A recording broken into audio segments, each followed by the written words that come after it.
Les candidats aux élections politiques sont sommés de déclarer leurs biens. C'est en substance le rappel qu'a fait Nestor Mbou, président de la Commission nationale de lutte contre la corruption et l'enrichissement illicite, ce 13 juillet 2022, lors d'une rencontre avec Léon Gadi, président du Centre gabonais des élections, faisant le rappel des textes de la loi encadrant l'obligation de la déclaration des biens des personnes dépositaires de l'autorité de l'État. Le président de la Commission nationale de lutte contre l'enrichissement illicite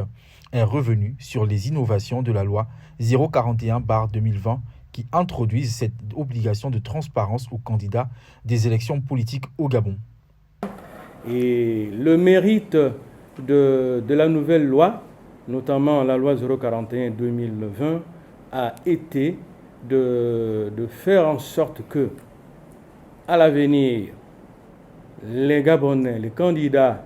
qui ont des ambitions de se porter candidat à une élection politique puissent faire leur déclaration de biens, laquelle donne lieu à la délivrance d'un récépissé. Interrogé à son tour sur l'applicabilité de cette obligation à son niveau, Léon Gadi a rappelé que le récépissé de déclaration de biens fera partie intégrante du dossier de candidature à toutes les futures élections au Gabon. Dorénavant, pour tout candidat à une élection politique, il serait assujetti à une déclaration de biens. Donc, il passera nécessairement par ici, prendre son récépissé,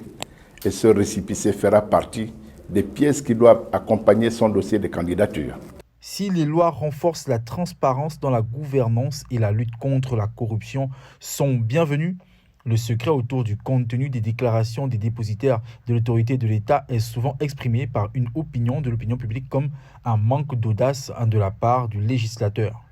Pour rappel, en France, les déclarations de patrimoine des candidats aux élections politiques sont disponibles et consultables sur Internet. Au Gabon,